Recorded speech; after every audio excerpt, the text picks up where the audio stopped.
Sir Alex Ferguson जब manager हुआ करते थे मैनचेस्टर यूनाइटेड के, तो उनसे एक सवाल पूछा गया कि क्या कभी मैन सिटी यहां पर मैनचेस्टर डार्बी में फेवरेट टीम की तरह उतर सकती है या नहीं। तो सर एलेक्स फर्ग्यूसन का जवाब था कि मेरे जीते जी तो ये नहीं होने वाला। और वो दिन और आज का दिन है, सिचुएशन पूरी चेंज हो चुकी है। पेप ग्वार्डियोला के टेक ओवर करने के बाद एज मैनेजर यहां पर मैन सिटी हर एक मैनचेस्टर डार्बी में फेवरेट की तरह उतरती है और मैनचेस्टर यूनाइटेड इस चीज़ की दुआ करती है कि कैसे ना कैसे करके यहाँ पर विक्ट्री निकाल ली जाए। और वो सारी चीज़ें आपको हाल फिलहाल के रिजल्ट्स पर रिफ्लेक्ट होती दिखाई भी देती हैं। पिछले 2 मीटिंग्स जो रही हैं एहतियात पर इन दोनों टीम्स के बीच में, उसमें मैनचेस्टर यूनाइटेड ने 10 गोल कंसीड किए हैं। यहाँ पर 4-1 से हम रेल्फ रेनिक के साथ हारे और 6-3 हम लास्ट टाइम जब हम एरिक टेन हैग के साथ गए थे एहतियात ट्रेवल करके, तब वहाँ हमें शिकस्त का मुंह देखना पड़ा। और जब रिकॉर्ड की बात चली रही है तो यहां पर सिटी वो टीम है जो कि पिछले 54 होम गेम्स में इन ऑल कंपटीशन स्कोर करती हुई आ रही है। और अगर वो इस गेम में भी स्कोर करेंगे तो अपना ही क्लब रिकॉर्ड 55 गेम्स इन अ रो का गोल स्कोर करने का रिकॉर्ड बराबर कर लेंगे। और सिटी की हिस्ट्री में सबसे सक्सेसफुल मैनेजर रहे पेप ग्वार्डियोला ऑलरेडी डार्बी में भी मैन सिटी के लिए सबसे सक्सेसफुल मैनेजर बन चुके हैं, जहां 15 मीटिंग्स में वो ऑलरेडी 8 बार विक्ट्रीज रजिस्टर कर चुके हैं। और मैन सिटी पिछले 4 प्रीमियर लीग गेम्स में से 3 प्रीमियर लीग गेम्स में क्लीन शीट रखती हुई आ रही है, जहां उन्होंने पिछले 20 मुकाबलों में total number of clean sheets ही 3 रखी थी। तो हाल फिलहाल का अगर परफॉर्मेंस देखा जाएगा तो ऑब्वियस सी बात है, आप बोलोगे मैन सिटी फेवरेट है। अभी लीग पोजीशन पे बात की जाएगी तो मैनचेस्टर यूनाइटेड के 44 पॉइंट्स हैं, वहीं मैन सिटी के 59 पॉइंट्स हैं। मैन सिटी जहां टाइटल के लिए कंपीट कर रही है, वहीं मैनचेस्टर यूनाइटेड यहां पर जद्दोजहद में लगी है कैसे ना कैसे करके यूरोपा प्लेसेस या यूरोपियन प्लेसेस में अपना नाम बना के रख लें। मैन सिटी का वहां जो जीडी है वो 33 का है और हमने टोटल गोल्स ही स्कोर किए हैं 36। हम में और मैन सिटी में अभी ज़मीन आसमान का फ़र्क है हर एक लेवल पे। उनके सबसे इनफॉर्म प्लेयर फिल फोर्डन है, जिन्होंने पिछले 10 मुकाबलों में 9 का गोल कंट्रीब्यूशन दिया है। उनके Erling Haaland already 17 goal score कर चुके हैं। और यहाँ पर हमारे लिए highest goal scorer Premier League में जो है बेसिकली वो हमारे स्कॉट मैकटोमिने हैं, जिन्होंने हमें बार बार आकर गेम दर गेम बचाया है इस प्रीमियर लीग सीजन में। और अगर अभी दोनों ही टीम्स की परफॉर्मेंसेस की बात की जाए तो पिछले 5 मुकाबलों में मैनचेस्टर यूनाइटेड ने 4 मुकाबले जीते हैं और वो 1 हारे हैं, फुलम वाला। और यहाँ पर मैन सिटी जो है वो पिछले 5 मुकाबलों में 4 जीती है, उन्होंने 1 ड्रॉ किया है। जहां मैन सिटी अभी अपने पूरे सीजन में महज 3 डिफीट्स झेल कर आई है, तो वहीं मैनचेस्टर यूनाइटेड ऑलरेडी 10 गेम्स हार चुकी है। और प्रीमियर लीग में मैनचेस्टर यूनाइटेड का जो मोस्ट नंबर ऑफ डिफीट्स का रिकॉर्ड है वो 12 डिफीट्स का है विद डेविड मॉइस। तो इस वक्त पे मैनचेस्टर यूनाइटेड वाकई में काफ़ी ज़्यादा दिक्कत में लग रही है और वो सारी चीज़ें जो गलत हो सकती थी एक सीज़न में, वो सारी की सारी चीज़ें गलत हो रही हैं। जहां मैन सिटी यहाँ पर वापस से ट्रेबल चार्ज कर रही है, वहीं मैनचेस्टर यूनाइटेड सारे कप कंपटीशन से बाहर होकर सिर्फ दुआ कर रही है कैसे ना कैसे करके एफए कप के फाइनल सेमीफाइनल तक पहुंच जाए। लेकिन उनके रास्ते में लिवरपूल खड़ी है क्वार्टर फाइनल्स में, जो कि उनको डेफिनेटली हरा कर 4 ट्रॉफीज जीतने का इस बार ट्राई करेगी, क्योंकि ये यर्गन क्लॉप का आखिरी सीजन है। अब अगर मैं इंजरीज की बात करूं तो दोनों ही टीम्स को इंजरी के चलते काफ़ी प्लेयर्स अपने मिस करने पड़े हैं। जहां first half of the season में केविन डी ब्रुयने इंजर्ड होकर बाहर बैठे हुए थे और हाल फिलहाल में डोकू, ग्रिलिश वगैरह जैसे प्लेयर्स को इंजरी हुई है। और जॉन स्टोन्स जो उनके लास्ट ईयर के one of the main players थे, उनको भी इंजरी के चलते कुछ टाइम मिस करना पड़ा। तो वहीं मैनचेस्टर यूनाइटेड का तो पूरा स्क्वाड ही इंजरी से भरा पड़ा है। आप अगर लिसांद्रो मार्टिनेज की बात करोगे, बंदे ने 18 गेम वीक्स मिस किए ड्यू टू इंजरी और उसके बाद जब वो वापस आया तो 2 गेम वीक के बाद उसको वापस से इंजरी के चलते अब रेस्ट ऑफ द सीजन के लिए बाहर बैठना पड़ रहा है। वहीं लूक शॉ का भी सेम केस है। लूक शॉ सीजन की स्टार्टिंग में फिट थे, फिर उनको इंजरी हुई, वो बाहर हुए, 3 गेम वीक के लिए वापस आए और वापस से इंजर्ड होके बाहर हो चुके हैं। मेसन माउंट हमारी हाई फ्लाइंग साइनिंग, जिसको हमने नंबर 7 की जर्सी दी, वो भी इंजरी के चलते बाहर बैठे हुए हैं। टाइल मलासिया का तो अता पता ही नहीं है। और अब यहां पर हमारे जो सबसे इनफॉर्म प्लेयर थे रैस्मुस हॉयलैंड, वो भी इंजर्ड होकर बाहर हो चुके हैं। ये गेम वीक यूनाइटेड और मैन सिटी दोनों के लिए इक्वली इंपॉर्टेंट है। जहां मैन सिटी टाइटल चार्ज कर रहा है, जहां मैन सिटी वापस से लगातार अपना चौथा टाइटल उठाने की कोशिश करेगा, तो वहीं मैनचेस्टर यूनाइटेड कोशिश करेगा कि उनको कैसे ना कैसे करके यहां पर एक रिजल्ट मिल जाए, जिससे कि वो अपनी जो चैंपियंस लीग खेलने की होप्स हैं उनको बरकरार रख पाएं। अब जब मैनचेस्टर सिटी से खेलने की बात आती है ना, तो ओले गनर सोल्शर का टाइम पीरियड याद आने लगता है, क्योंकि ओले के टाइम पे एहतियात जाते में प्रॉब्लम नहीं होती थी। मतलब हमारी टीम ओले के अंडर कैसा भी फुटबॉल खेले, लेकिन पता नहीं ओले के पास क्या ब्रह्मास्त्र था कि उसको ग्वार्डियोला को हराना आता था। मतलब आप यहां पर यर्गन क्लॉप को स्ट्रगल करता देखते हो एट टाइम्स, आप बड़े बड़े मैनेजर्स को स्ट्रगल करता देखते हो एट टाइम्स अगेंस्ट पेप, लेकिन पता नहीं ओले गनर सोल्शर क्या जादू करके लेकर आते थे कि उनकी टीम एहतियात पे जाके जीत जाती थी। और अभी अगर हम देखें तो हमारे पिछले जो 3 मुकाबले रहे हैं जब से एरिक टेन हैग आए हैं, तो उनमें से 2 मुकाबलों में हमें हार का सामना करना पड़ा है। एक 6-3 एट एतिहाद, फिर हम ओल्ड ट्रैफर्ड वाला फिक्सचर जीते थे। और जब हमारे पास मौका था मैन सिटी के ट्रेबल को रोकने का और अपने ट्रेबल वाले स्टेटस को बना के रखने का, बरकरार रखने का, वहां पर मैनचेस्टर यूनाइटेड ने 12 सेकंड के अंदर ही हथियार डाल दिया था। मतलब इधर मैच शुरू हुआ और उधर गुंडोगन ने गोल स्कोर कर दिया और हम फिर उसके बाद पूरे मैच में बस कॉन्फिडेंस लेस फुटबॉल ही खेलते रहे। और इस वक्त पर अगर देखा जाएगा तो सिटी यहां पर 1 पॉइंट पीछे बैठी हुई है। उसके बाद अगला फिक्सचर उनका लिवरपूल से है, तो उनको ये गेम जीतना ही जीतना है किसी भी हाल में। और अगर यहां पर हम सिचुएशन देखें हमारी, तो हमारे लिए अभी स्पर्स के अगेंस्ट जो है गैप क्लोज करना बहुत ज़रूरी है। इस गेम के रिजल्ट के बेसिस पे पूरा प्रीमियर लीग टाइटल सीजन जो है वो डिफाइन हो सकता है। मैं अगर अपनी प्लेइंग 11 की बात करूं तो आज के गेम में डेफिनेटली आप बोलोगे यहां पर राइट बैक के तौर पर डिएगो डेलो ही खेलें, क्योंकि उनसे ज़्यादा इन्फॉर्म प्लेयर कोई नहीं है। अगर हम यहाँ पर आमराबाद को राइट बैक यूज़ करने वाले हैं, क्योंकि आमराबाद अभी फुल आपके लास्ट गेम में नॉटिंघम वाले में राइट बैक पर खेलते में ज़्यादा कॉन्फिडेंट दिखे थे as compare to while he was playing on the left back position. Then centre back position पर ऑब्वियसली बात है आपके राफेल वरान खेलेंगे एंड उनके पार्टनर आपके विक्टर लिंडलॉफ भी हो सकते हैं या फिर जॉनी इवांस भी हो सकते हैं। क्यों?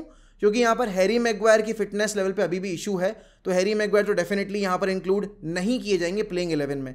लेफ्ट बैक के तौर पर आई गेस के डिएगो डेलो को ही यूज़ किया जाएगा, क्योंकि ना तो हमारे पास लूक्स जो है ना ही हमारे पास स्टाइल मलासिया हैं, और हमने यहाँ पर हमारे जो लोन पर सर्ज रेगियोन आए थे उनको भी वापस भेज दिया।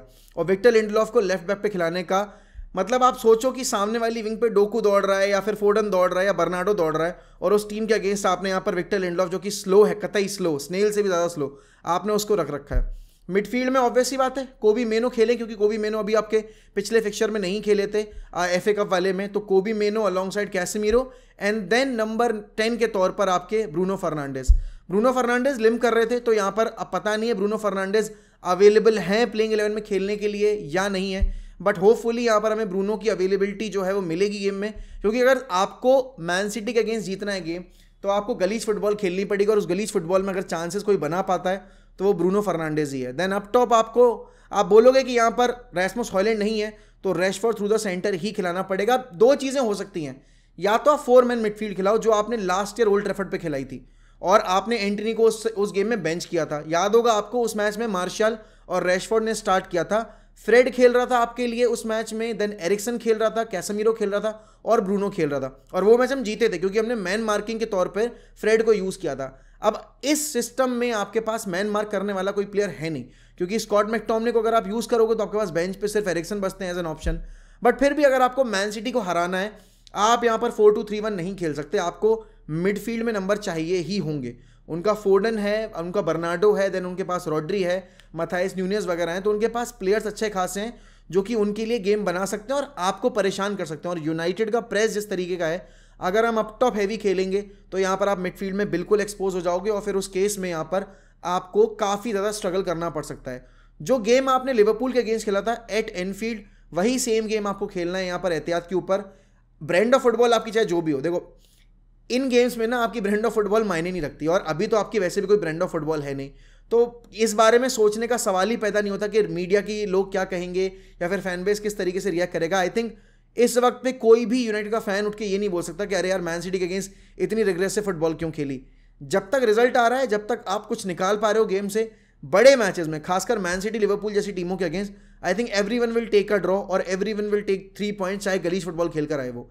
यूनाइटेड के लिए बहुत ज़रूरी है कि वो जो चांसेस बनेंगे इस गेम में वो भरी करें, क्योंकि हमने देखा है कि जितने भी गेम्स हमने खेले हैं और जहाँ पर हम काउंटर पे खेलते हैं, हम चांसेस बहुत बनाते हैं लेकिन हम अपना एक्सजी बहुत अंडर परफॉर्म करते हैं।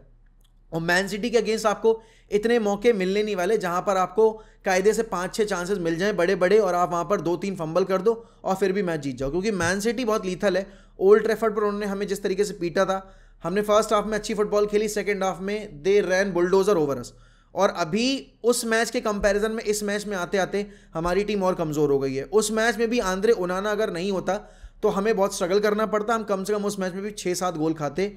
इस मैच में आते में भी आंद्रे ओनाना की जो नॉटिंघम के अगेंस्ट परफॉर्मेंस थी, तो उसको देखकर थोड़ा कॉन्फिडेंस ज़रूर आ रहा है, लेकिन अगर आप अपनी डिफेंस लाइन देखोगे, अपनी मिडफील्ड देखोगे, वो बिल्कुल एक्सपोज्ड है। आपके पास रॉड्री और आपके बर्नार्डो सिल्वा, केडीबी और फोर्डन का आंसर नहीं है कोई, और डोकू के रो पेस के आगे आपके आमराबाद खेलेंगे या डेलो खेलेंगे, काफ़ी डिफिकल्ट होने वाला है 1v1 सिचुएशन में, चाहे दोनों में से कोई भी फुल बैक खेले आपका राइट बैक स्क्वाड के ऊपर। बट यहाँ पर एक चीज़ ज़रूर है कि ऐसा नहीं है कि मैन सिटी की टीम हार ही नहीं सकती या फिर आप इनको ड्रॉ पे नहीं रोक सकते। वूल्स ने ये करके दिखाया है, आपकी शेफील्ड ने ऑलमोस्ट इनको ड्रॉ पे रोका था जब इनका पहला फिक्चर हुआ था। चेल्सी ने इनको दोनों फिक्चर्स में, एक स्ट्रगलिंग चेल्सी बेसिकली जो कि पूरे सीजन भर अपना मोमेंटम नहीं फाइंड कर पाई है, उसने इनको दोनों मैचेस में ड्रॉ पर रोका है। तो यूनाइटेड अगर अपने चांसेस को कैपिटलाइज करती है और अगर अपने चांसेस पर ये कन्वर्ट कर देते हैं तो यहाँ पर एक ड्रॉ तो एक्सपेक्ट किया जा सकता है। बट पॉइंट उसी चीज़ का है कि ग्वार्डियोला का जो सिस्टम है बेसिकली उसमें आपको प्रेस अच्छे से ऑर्गेनाइज करके रखना पड़ता है, क्योंकि उनके मिडफील्ड में ऐसे प्लेयर्स हैं जो कि आपके प्रेस को डाइसेक्ट कर सकते हैं और बड़े आराम से बिटवीन द लाइन पासेस निकाल सकते हैं। एंड उनके पास जो ब्रह्मास्त्र है, अब देखो अर्लिंग हालैंड ने 5 गोल स्कोर करी है मैनचेस्टर यूनाइटेड के अगेंस्ट। पिछली बार जब हम आपके एहतियात पे खेले थे तो अर्लिंग हालैंड ने यहाँ पर असिस्ट प्रोवाइड किए थे 3 फोर्डन के लिए और यहाँ पर उन्होंने 3 गोल भी स्कोर किए थे। तो आप ये सोचो कि पिछले मुकाबले में आपके फोर्डन और हालैंड दोनों की हैट्रिक थी और अभी भी ये 2 सबसे इनफॉर्म प्लेयर है मैन सिटी के लिए। और यूनाइटेड में गोल स्कोरर की कमी खास साफ साफ आपको देखने को मिल रही है। हमारे दोनों नंबर 9 इंजर्ड बैठे हुए हैं, चाहे आप मार्शल की बात करो चाहे आप यहाँ पर रैसमस हॉयलैंड की बात करो। उसके बाद यहाँ पर आपके पास जो अगला हाईएस्ट बेसिकली जो सबसे रेगुलर कन्वर्ट करने वाला प्लेयर है वो है स्कॉट मैकटोमिनी, जिसको आप फर्स्ट 11 में रेगुलर प्लेयर के तौर पे नहीं खिला सकते। अब क्या हम कल के मुकाबले में एरिक्सन को देखेंगे यहाँ पर गेम कंट्रोल करते हुए, क्योंकि एरिक्सन की ज़रूरत पड़ेगी। आप मिडफील्ड में पोजीशन लूज नहीं कर सकते, आपको मिडफील्ड में टेम्पो कंट्रोल करने वाला प्लेयर चाहिए होगा। तो क्या हम यहाँ पर 4 मैन मिडफील्ड में एरिक्सन को डालेंगे और फिर उस केस में हम स्कॉट मैकटोमिनी को एज अ सुपर सब लेकर आएंगे, या फिर हम स्कॉट मैकटोमिनी को एज अ स्टार्टिंग लाइन में डालेंगे और मैन मार्किंग की जो रिस्पॉन्सिबिलिटी है बेसिकली वो हम देंगे यहाँ पर स्कॉट मैकटोमिनी को। क्योंकि देखो इस टीम में कोबी मेनो इकलौता ऐसा प्लेयर जिसके ऊपर आप रिलाई कर सकते हो इन क्लोज स्पेसेस, जब आपके ऊपर प्रेशर डाला जा रहा हो। तो एक 18 साल का बच्चा अगर आपकी टीम का मेन मिडफील्डर बन गया है तो आप सोच सकते हो कि किस तरीके से आपकी टीम अभी इम्बैलेंस पोजीशन में चल रही है। टेन हैग के लिए गेम बहुत बड़ा है। टेन हैग अभी अवे टर्फ पर जाकर सिर्फ एक मुकाबला जीते हैं जो कि एस्टन विला के अगेंस्ट, और उस मुकाबले में भी हमारी जो हालत थी वो बहुत ज़्यादा ख़राब थी। अभी पिछले 1.5 साल में हमने सारी टीमों को अवे टर्फ पे फेस कर दिया ऑलमोस्ट 2-2 बार, लेकिन मुकाबला जो हम जीते वो सिर्फ एस्टन विला का बना। मैन सिटी का पिछला फिक्चर हमारा जो था FA कप वाला, जो हमने basically away from old Trafford खेला था, उस मुकाबले में भी हमारी पिटाई हुई थी। और इस साल का जो ओल्ड ट्रैफर्ड वाला गेम था उसमें भी हमारी गंदी पिटाई हुई थी।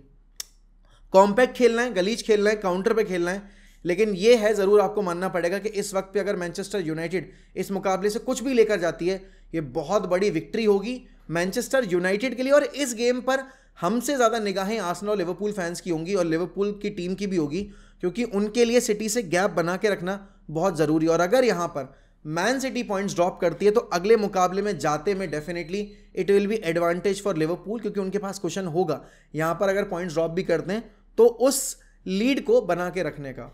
बाकी आप लोगों के हिसाब से आज के मुकाबले में क्या एक्सपेक्ट किया जा सकता है वो ज़रूर मुझे बताइए कमेंट सेक्शन में। और रात में वॉच अलोंग पे जुड़ना मत भूलिएगा। 75 के आज अगर हम करेंगे तो यहाँ पर 2 जर्सीज का स्पेशल गिव अवे है, तो वो याद से आप सब्सक्राइब करना और चैनल को लाइक करना मत भूलिएगा। बाकी इसी के साथ मैं आपसे लेता हूँ अलविदा, मिलते हैं अगली वीडियो में, तब तक goodbye, take care, glory glory Man United.